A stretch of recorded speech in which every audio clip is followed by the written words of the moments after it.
So this is technically called Ask the GMs. So I think for the most of it, unless you have other plots, it's going to be mostly questions and answers. Yeah, I like to start out GM panels by saying, what is your one best piece of GM advice that you can impart? Oh, yes. Hi. You're the only other person here. Hey, I will answer the question. My best GM advice is to listen to your players.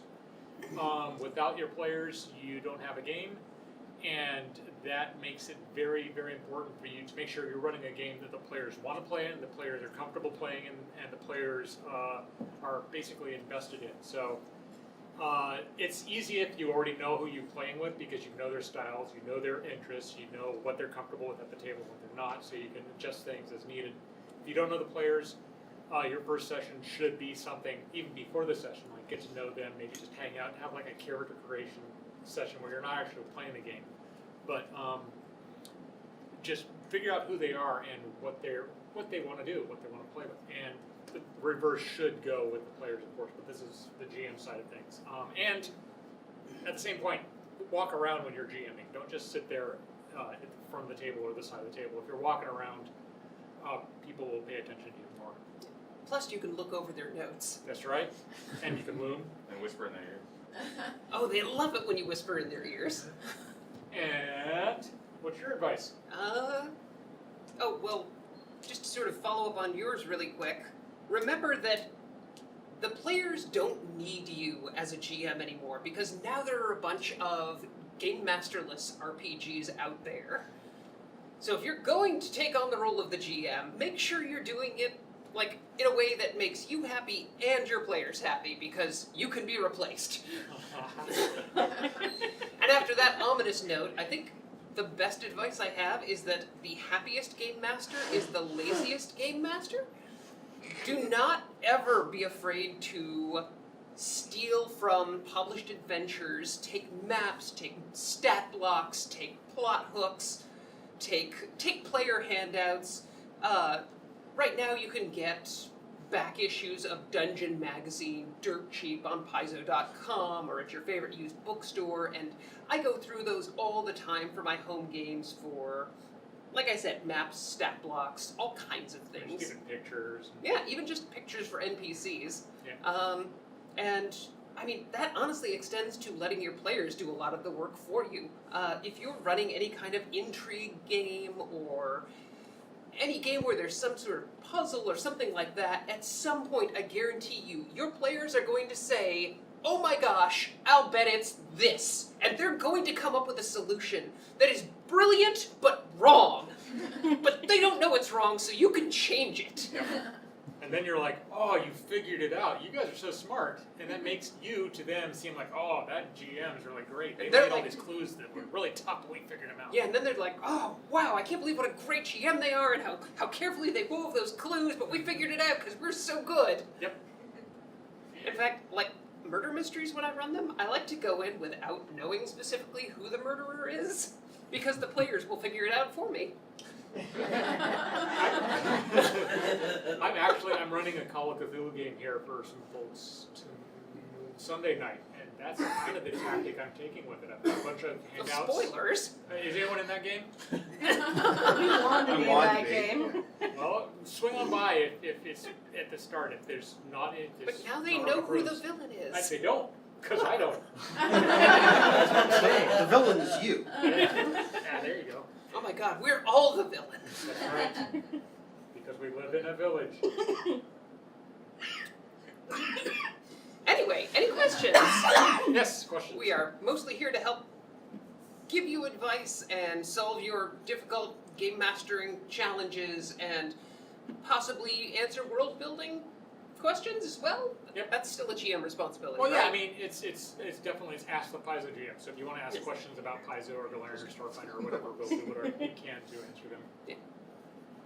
One I always struggle with, how do you guys run knowledge checks for monsters?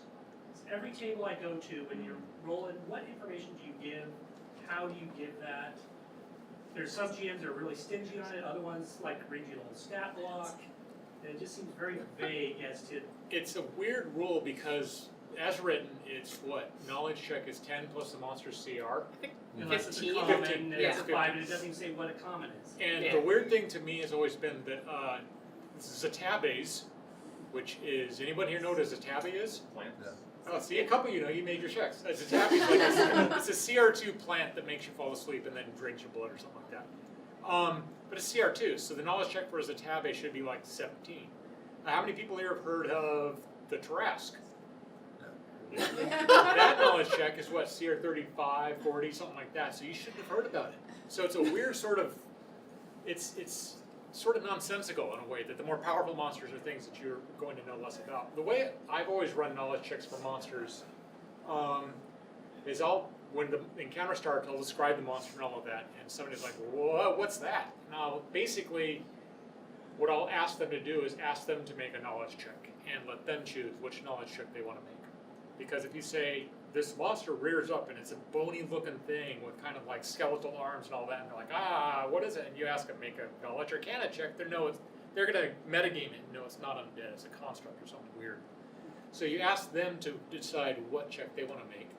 And I also ask them, do you want to know about its offensive abilities or its defensive abilities? Do you want to know how to hurt it or how to defend from it? And then I fall back on that general rule 15 plus CR. And if they make that check, I'll tell them often if the monster's pretty famous, I'll tell them anyway, because it's important to the storyline for them to know they're fighting goblins or whatever. And then if they hit that check, I'll say, all right, you know that this is a Hydra, and sometimes they breathe fire, sometimes they breathe ice. This one you know is a fire-breathing one because it's red, etc. And then for every 5 points they beat that DC, like if the DC is 25 and they got a 35, I'll give them 2 or 3 different bits of information. So kind of let them ask you, I want to know what kind of weapons do I need to hit this monster or something like that. I generally don't let the player say, what's that? Let me roll and find everything out. I like to convey it using, if I can, come up with it on the spur of the moment, like urban legends or local myths or things like that. It's like, this is a Gorgon. It was, nobody's seen one of these parts since the paladin Zatargo took one down but was transformed to stone in the process. I don't generally give away all that much with successful knowledge checks beyond like 1 or 2 abilities and their history, but all of my players are giant nerds who are, study the bestiaries, so... Yeah, one thing I don't really like doing is preparing, like, either in a bestiary or before on, like, a table, like a chart. Like, here's what you know about the monster and all that stuff, because players read stuff too. So, and at that point, once you make one knowledge check about a monster, it kind of gets boring. So if they find multiple, like, trolls and different stuff, and they roll different rolls each time, you can hand out different bits of information. But you know what the players need to know in order to survive. If you know that they're struggling in the adventure and they're up against a troll, you might want to softball a little. Don't tell them it's a lower DC or something, but say, yeah, this is a troll and they regenerate wounds really fast unless you burn them with acid. And if you know they don't have any acid on them or whatever, burn them with fire or something like that. Kind of just keep them in the world, to a certain extent, like Crystal was saying, give them some lore, but at the same point, don't give them everything out because you want someone to be surprised. So, and don't be worried about don't be afraid to sometime down the road do something different with the monsters and all of that because. Oh yeah. One of my favorite things is filing the serial numbers off common monsters. Oh yeah, that's really a handy trick Yeah. with a lazy GM. Yeah, take the stat block for the Hydra. Describe it as a scorpion with 17 tails. All of a sudden, your players have no idea what they're fighting.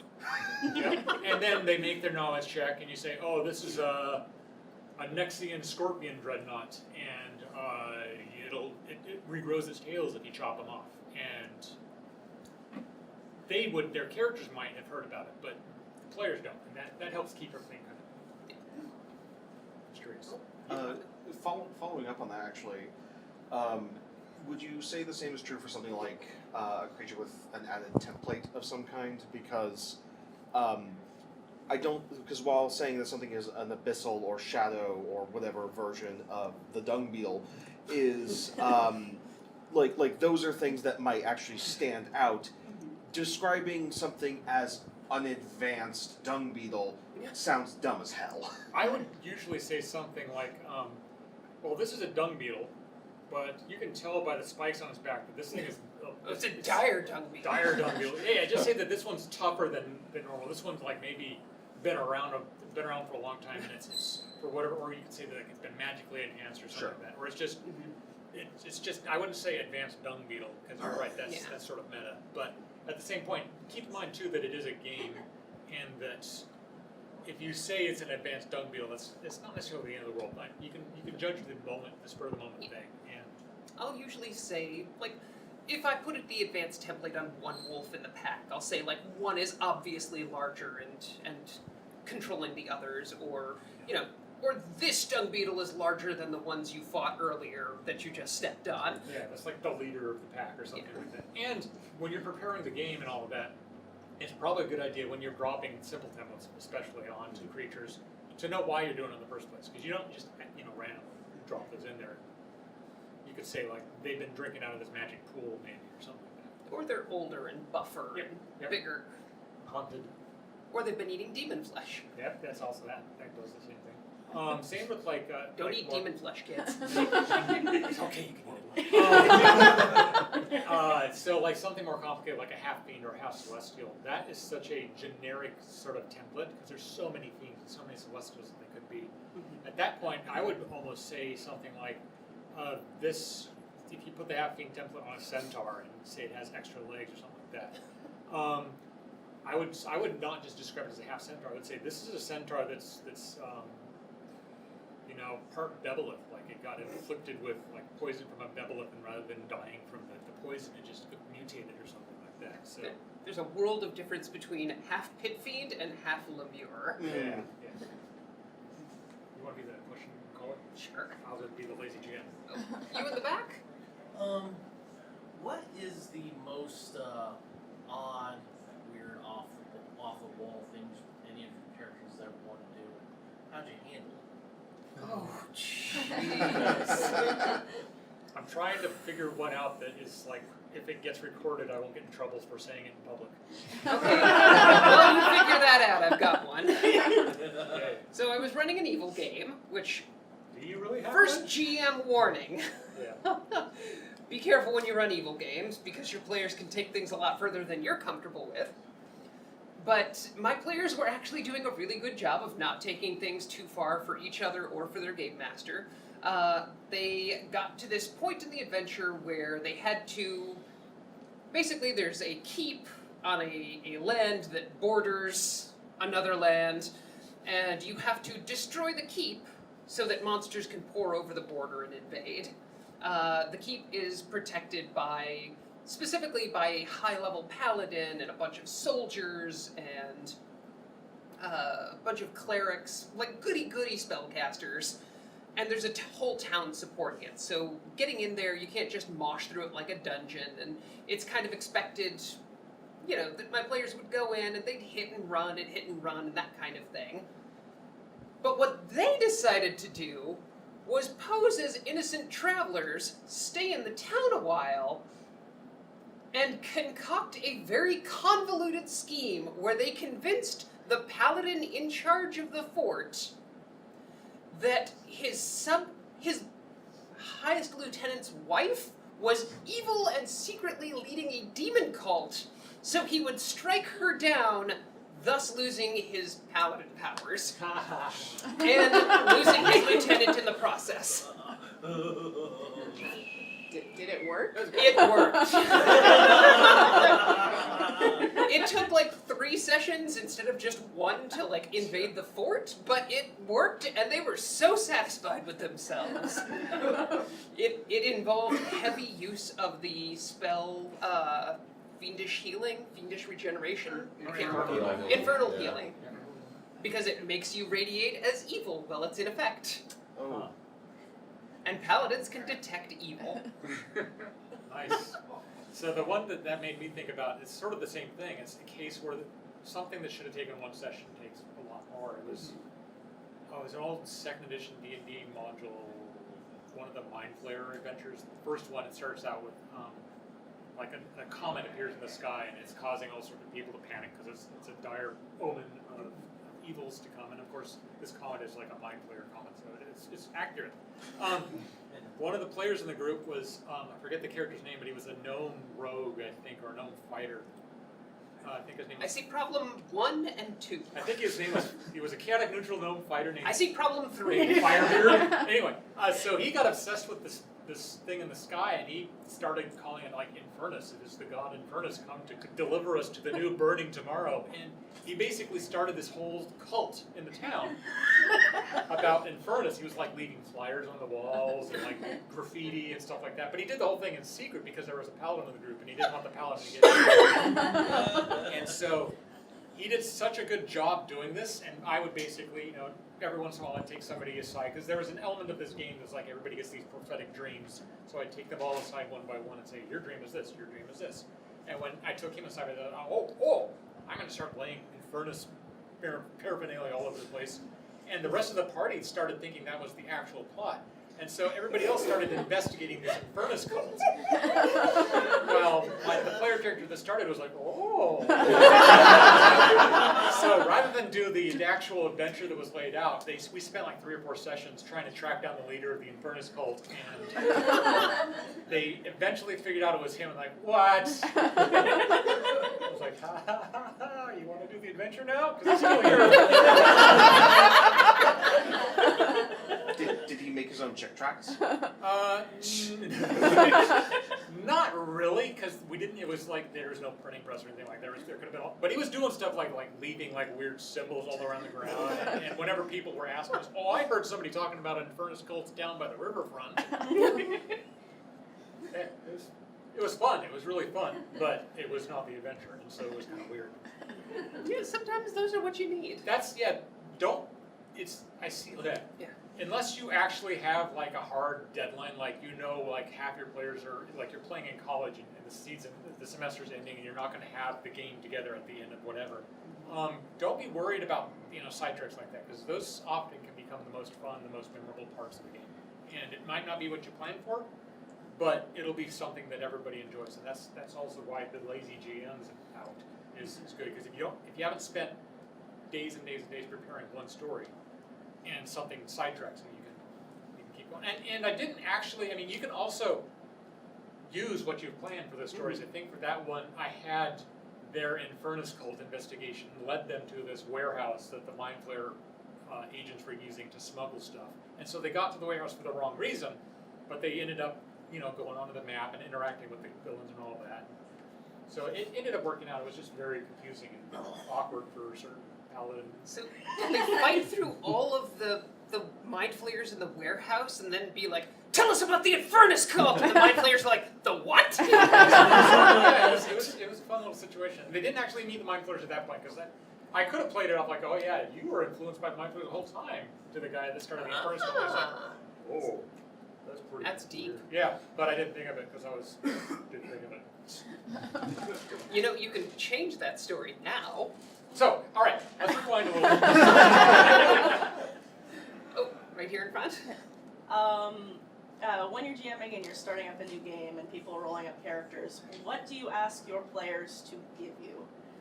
Because the best GM, well, one of the best GMs I ever had was like, give me a 1-paragraph background and 2 contacts, because he could use the background to like give you personal stuff within the story as you go on, and then the contacts were like his Deus Ex Machina, for just like you die in the dungeon, your contact looks for you or something, or like you need an item, so you talk to your friend the fixer or whatnot. Those are great. That's a great thing to ask. You don't want to ask your players for like, give me a 3-page essay on your character, because not everyone's going to be into that. You don't want to ask for nothing, because then you won't be able to customize things for the players. I think asking for them to prepare a short little bio of their character, include contacts.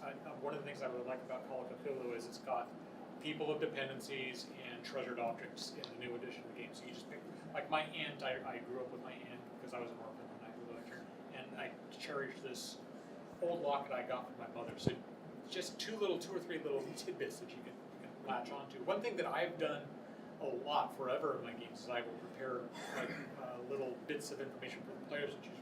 And this is really where the campaign trait idea came from. Is you know which game you're going to run.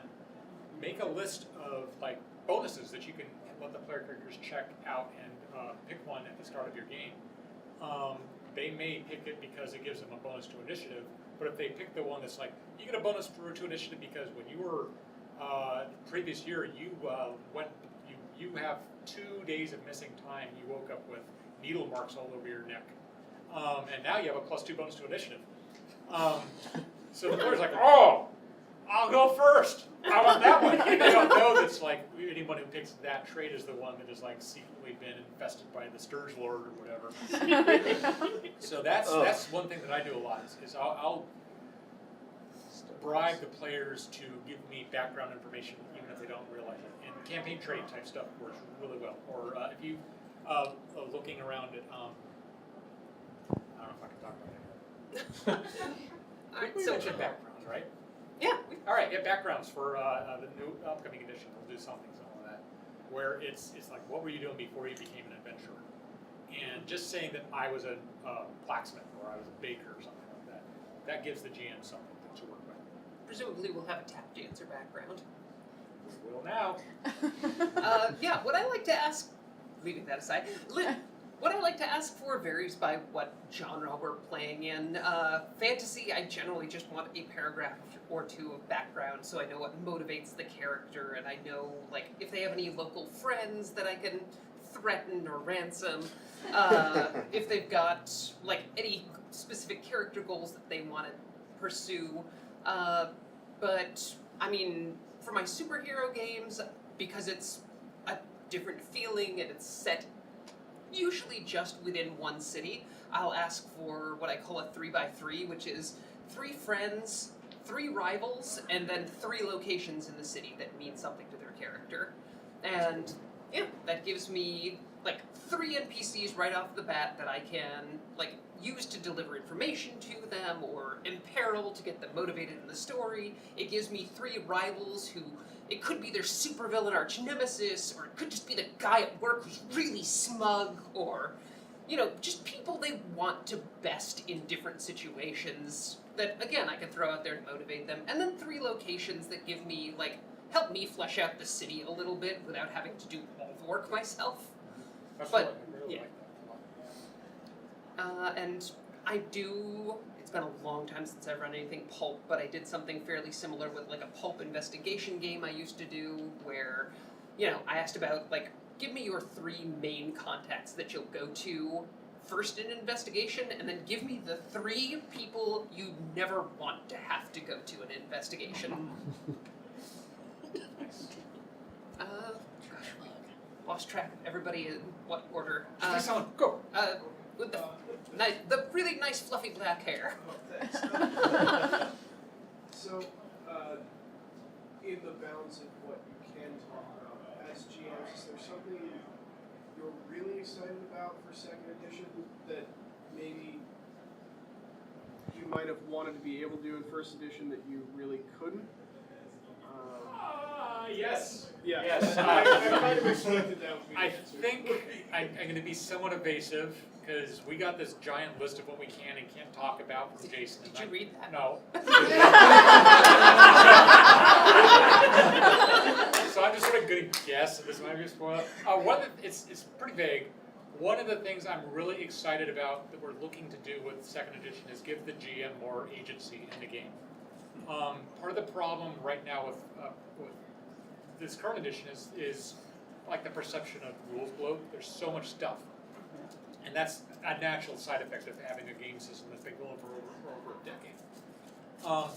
But one of the things that I like that we're going to be trying to do is that there's going to be more GM control over what parts of the game are active in any particular game that you're running. So I don't really want to get too much more into detail about it, but it's basically it's going to be less of a case of like the player buys a book and automatically gets to buy all of the magic items in there because they've been published. All right, we haven't talked about that. Yeah, so that's something that I'm pretty excited about. It doesn't really impact the rules of the game as much as more of like, I mean, that's kind of the way it was in first edition. I don't know if everybody played first or second edition D&D. I assume there's one person in here. In that game, the players didn't have as much control over all of the stuff that affected their destiny. And it was too far on this side because, you know, if you wanted to make a sword fighter and you never found a magic sword, you couldn't be a sword fighter. Third edition, I think, swung that pendulum too far in the other direction where everybody can make everything and do what they want and buy everything. So kind of swinging that back, finding a mid-zone. I have learned almost nothing about second edition. I'm eyebrows deep in first edition with development, and you guys probably know more about second edition right now than I do. Yeah, that's also a good point too. It's like right now there's kind of 3 teams at Paizo in the development area. There's the Starfinder group, which is kind of like in their own little protected nuclear silo. There's the second edition, which is mostly the designers and Adam and Amanda. Yeah, off in their ivory tower. Yeah, but they're basically trying to get that game all set up. And they've been running playtests and stuff for a lot of the other people. And but then there's like you and me and a couple other people who are out back by the dumpsters. There's good stuff in those dumpsters. Oh my god, did you know people just throw away like half a sandwich? Yeah, I know. Yeah. That was a good sandwich. Yeah, roast beef is still roast beef, even if it gets that kind of rainbow sheen. Yeah. I thought that was horseradish. It was spicy. So yeah, well, we've been working I've been working a lot on like Planar Adventures and Mastery 6 and stuff like that, and Return of the Rune Lords, and you've been working basically on every other adventure path. Yeah. So War for the Crown and like Gidget goes to the beach. oh yeah, that's a good one. Yeah. So I'm eager to see what we can do with like just some upcoming stuff, really. So you up front, you've been really patient. So you talk about sort of rolling with the players' punches and learning to remix and incorporate their suggestions and things. At least when I was starting out GMing, that was really stressful and hard to do. And I don't know if you all remember sort of that transition period and learning experience, and if there were tips or moments you could point to show your growth in that area. Well, I started in high school running games entirely for 14-year-old boys who are somewhat challenging to keep on task, it turns out. So I feel like I learned under fire. I had a group starting out that just opposed any kind of narrative or direction or instruction. So my first 2 or 3 years of GMing were basically running entirely based on what they gave me. Yeah, that's really a good solution for that. It's very much a skill you learn over time, so it's scary starting out, but it gets easier and easier as time It's goes really, on. like with a lot of stuff, practice, makes it perfect and all that. And if you're gaining, if you're just starting out, if you're gaming with friends, that really, really helps. It also helps at the end of each session to ask what you think you want to do in the next session, or ask your players what they want to do in the next session. Like, do you think you're going to chase down this lead? Are you excited to meet this NPC? Do you have like any weird ideas you want to spring on me now because I need a little time to prepare, and if you spring them at the beginning of the next session, I'm just going to have to squash it. There was that squash in the dumpster too. That was Oh man, yeah. maybe Nice it was, and soft. yeah, it was. Wait, I don't think that was a squash. It was squashed. Oh, no, yeah, okay. It was good. All right. Over here with the blonde hair. What do you guys think goes into making like memorable NPCs? Flaws. Or, like, likable NPCs. Well, that's, I think, Oh, two those are different very things. different things. I think for memorable NPCs, making them so that they aren't perfect, like they have weird sort of flaws or like quirks or something like that. Like, it's you could just have like we did in the Game Master Guide. Rich Pet is great for building these things. I think is just like if you have a list of like weird quirks for NPCs, just feel free to roll on that when you introduce. When I was running a game for like 50 developers. It was basically a Temple of Elemental Evil. And I mean, keep in mind, only 4 or 5 developers could show up at a time. yeah, that's true. But in that case, they went to the town moneylender, which was just the guy you go to get your money, and he doesn't really have anything else. And I had kind of a list of like just weird quirks and stuff like that, and I decided this guy was really into cheese, but cheese was not really into him, so that he would eat cheese and it would make him kind of sick. So he was kind of wheezing and eating cheese. How could I help you? And use voices, that helps. Oh, could you pass that? The Gouda is delicious. And then the player characters got really worried for the moneylenders. Like, he's sick. Something's wrong with him. We need to figure it out. Lactose intolerant. Yeah, well, that's basically what it was. And he kind of stuck out. And so then later in the adventure, when the assassins in town did their thing, I killed off the moneylender, and it got them really worked up. It's like, they killed the what? And then, of course, they got framed for killing the moneylender and all that. So, but doing that is my trick. Just try to have like a couple of like ideas, like maybe before the game, jot down like likes cheese but gets sick from cheese. Has a pet cat called Spido. You know, just weird things like that. That are Mike. Mike the cat. Mike cat. Mike Hat. Mike. Cat. That's a good one. Yeah. For friendly PCs, that's a trickier one. If by friendly you mean like NPCs you want the players to like. Yes, NPCs that make. Yeah. That they don't kill. Yeah. The thing there that I've found is the best way to handle it is to make sure the NPCs admit out loud to the PCs that they are awesome. So if you, for example, want the town sheriff, if you want PCs to like the town sheriff, when something bad happens, have him side with the PCs in a dispute or something like that. Have them, compliment the PCs or like say, hey, I like how you killed that goblin. Have this gold nugget. I don't know. First prize!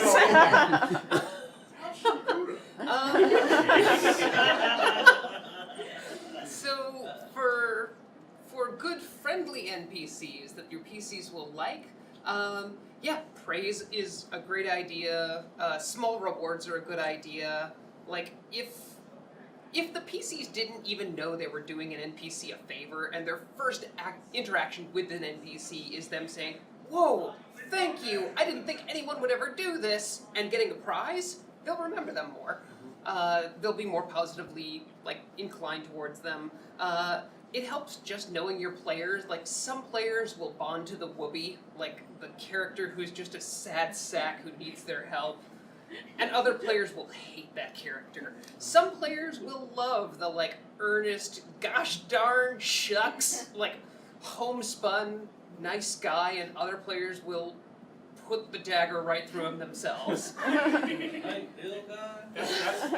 a great point. The more you play with your characters, more that you know what they like.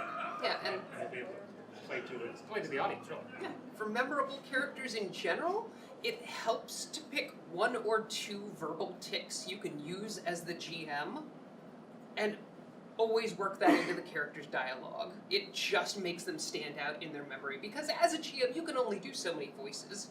But if there's a noble they have to interact with, who's the one who doles out the rewards, so they don't want to kill him, but he's got the most annoying laugh, then they're going to remember that guy. He's like, "Oh, great job out there!"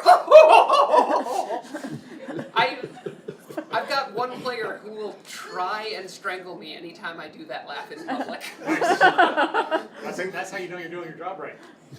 I'm also married to that player, so... That's different.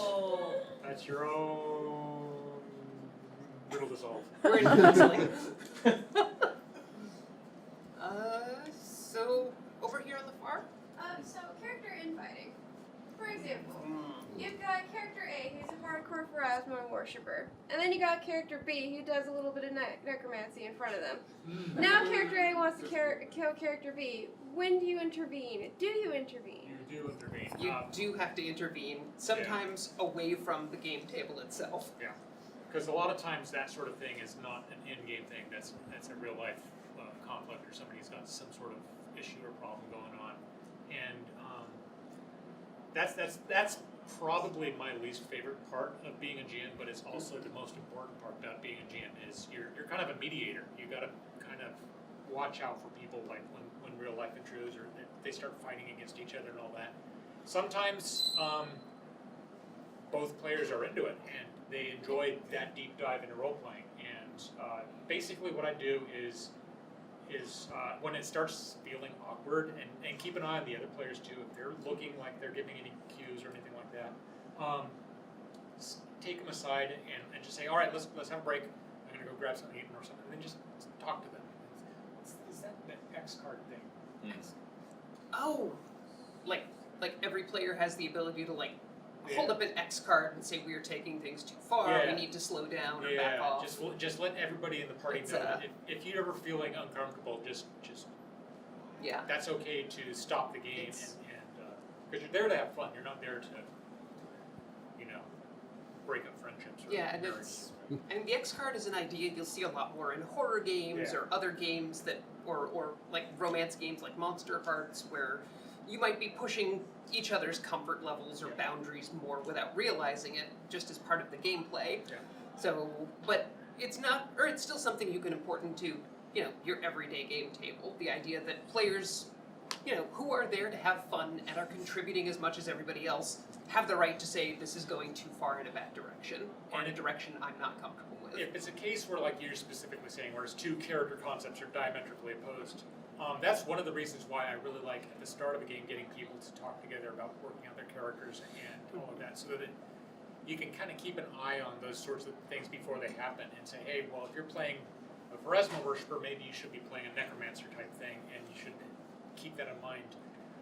Sometimes that can make for some fun in party conflicts, which can be rewarding and interesting. But if it gets too much, I would basically just take them aside and talk to them and say, hey, this isn't working out. And give even them the option of like retiring a character and rebuilding a character, changing a character. Like don't penalize them for the choices that just didn't end up working out. Let them rebuild the characters and do something. Yeah, or it's also possible to explain like one reaction or another as a like heat of the moment desperation thing. Like I had to do the necromancy because we didn't have any other solutions, and that can be something they negotiate in character so that it doesn't come up again, or it could lead to like a friendly in-party rivalry, or if it's something where they want to kill each other, then and it's distracting from the game and ruining one or both people's fun, then that's the time to like take it away from the game table itself and talk to them. And it actually, don't be afraid to stop the game entirely and say, okay, we're gonna, obviously something weird is happening, let's stop the game for now and just take a week until the next session to like cool down and think it over, and then at that point talk them through email and figure out what's going on. Worst case scenario, you might want to consider asking one of them to step away from the game or something like that. I've actually had that situation where two players in the group, they hated each other because of other games that were happening with other GMs and stuff. They had like this whole secret assassination plot against each other that just went really sour, and it spilled over into other games and all that. And my solution at that point was to say, hey, you two obviously don't get along. I'll run, and this was sort of a bad idea in the long term from my side, but I basically said I'll run this game with this group, and then I'll run you a separate game, and basically split the party in two, so that where I ran two games. And it was a bad idea for me because I just didn't have the time to run two games at the time, and one of them eventually kind of petered out. So, but yeah, that's a tricky one, and it's really, you just need to, if you know the people who are having the trouble, take them aside and talk to them. So in the back here, in the gray shirt. So speaking of burning the candle at both ends and prepping and running a lot of games, how do you avoid burnout, and how do you, if you've taken like say a 2-month break from a game, how do you come back to it without losing that continuity, losing that flow, and how do you prevent and recover from burnout? For me, it's playing the game instead of GMing the game is one way to do it. If you play for a while and GM for a while, or if you have a game where you play and a game where you GM, that really helps to keep things interesting. Sometimes you just have to take a step away from something and say, hey, I'm worn down. I don't want to keep going. Don't be afraid to just stop a campaign that isn't quite done, and then 2 or 3 months later, don't be afraid to start up something entirely new either. So. Yeah, it helps to have a second hobby, something like that doesn't require as much pre-planning. Creative hobbies I found tend to work best for me, but I don't know if that's going to be universal. But something simple, I do art personally to get around, and sometimes that actually helps me find good GMing solutions that I wouldn't have thought of otherwise, because I tend to spin over story ideas and character development in my head while I draw scenes. As for recovering, playing for a while helps so that burden is off you. Doing, before you get back into GMing, once you're there, or once you're ready to, I found that writing a summary of everything that's happened and sharing it with your group to see if they can fill in details that they were excited about that maybe you didn't catch helps a lot. So many. We're here with the microphone. We're in the last 10 minutes, so we are in the lightning round. Keep your question to 30 seconds or less. Are there any character options that you just do not allow at your table? Classes, races? Yes. Generally, I try to limit races to what's in the core book, and if you have a good reason or it's kind of setting appropriate, then stepping outside for races or character options are fine. No vivisection alchemists. Good. I generally, it depends on the game. Sometimes I'll play everybody has to be a human. Sometimes I say everybody has to be something that you want. It really by game by game by game. I had a really fun all clerics game at one point. Yep. In the red up front. So, trying to think of how to phrase this in a really quick way, make sure no one I know is here. So I have some difficulty with a player of mine who is very knowledgeable of the rules, and in a lot of instances knows things more, like how to do things more technically than I do sometimes. But this has led to a number of instances of him arguing with literally the rest of the party for extended periods of time about how to do things or whether or not to do things, and I don't always know the right moment to step in and say, so as the GM I'm going to say this doesn't matter. Is a lot of big question. Yeah. A lot of that is, reinforcing that everybody gets control over their own players. There are some people who feel like there is a right way to play the game and get frustrated when they see other people playing it the wrong way. And it's not necessarily a bad trait. You can actually co-opt that to be a good use for you by making him your rules deputy. At a lot of my tables, because my wife is a lot more familiar with the rules than I am, I actually have her there as my, backup GM reference person. How does this spell work? How does this rule work? How does grapple work? Because we've done it 1,000 times, but it doesn't stick.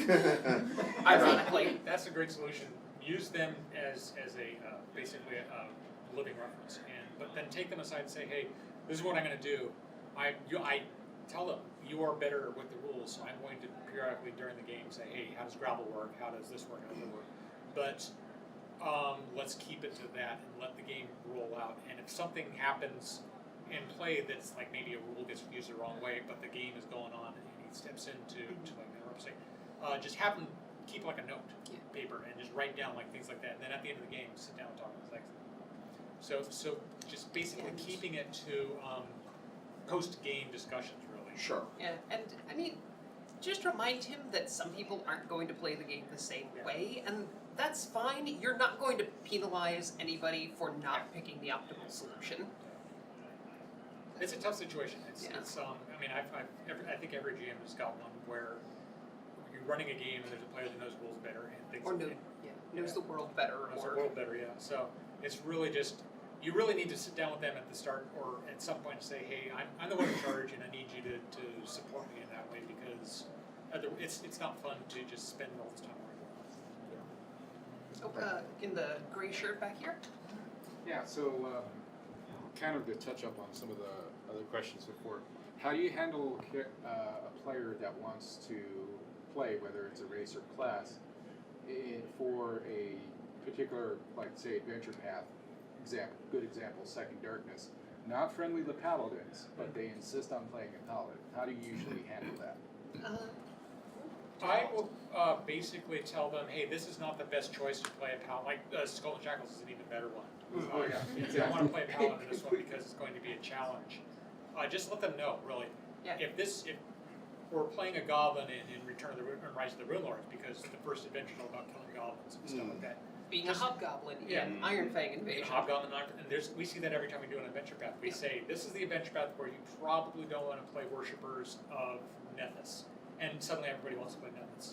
Yep, because you've made it the forbidden fruit. Yep. Just let the players know that is not, either say, set that character or concept aside for the next campaign and do something different. Or go in eyes open knowing that that's probably going to be too complicated and too unrewarding a choice to make. And give them the option later on in the game, if they decide it's not fun, to replace the character. Yeah, sit down, talk to them, find out what about that character concept makes them want to play it. Yeah. Because they might have reasons that sound really appealing to you once you understand them, and you might want to run with it. It might just be actually a case that they don't want to play the adventure path that the rest of the group wants to play.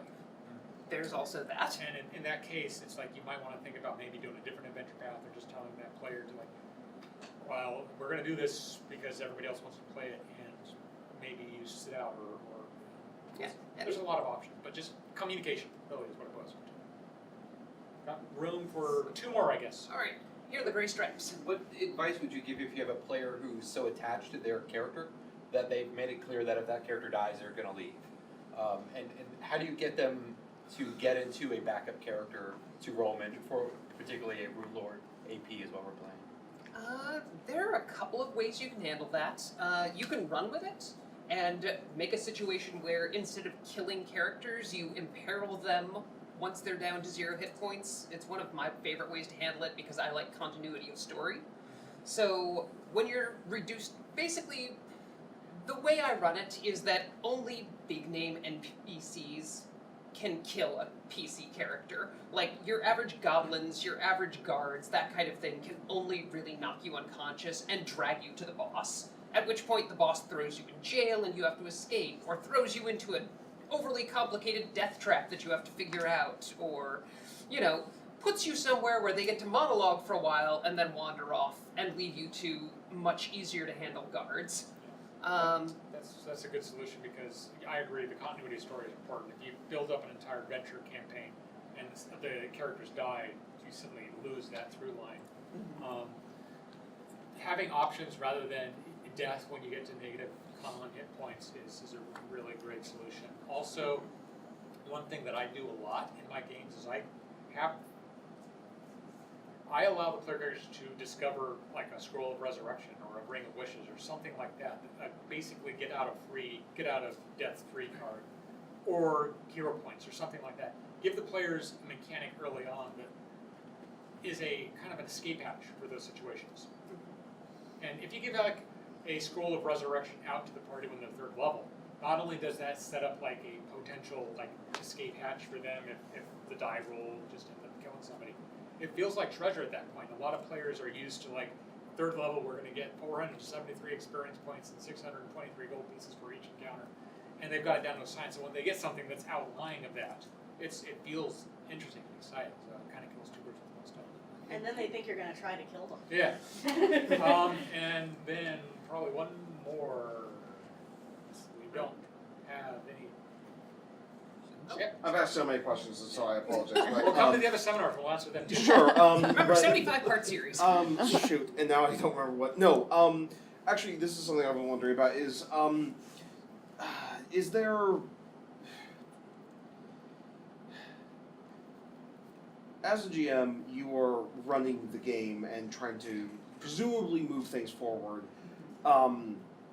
Is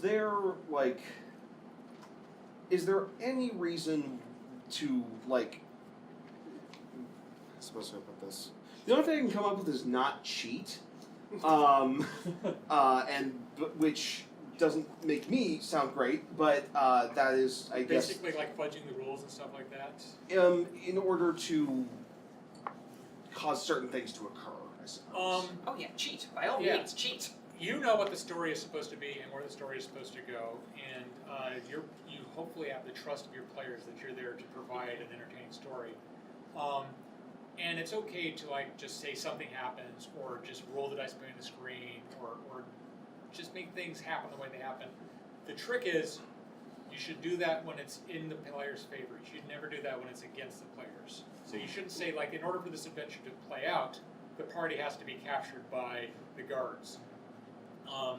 And therefore they automatically have to lose the fight. That's no good. If you want to do that adventure, it's best to start the adventure, entire campaign with them already in prison, because they didn't have any agency before that. That's why, for like Serpent Skull, that adventure starts with the player characters being shipwrecked on an island. That doesn't happen halfway through because there's a lot of chances for player characters to save a ship from being shipwrecked.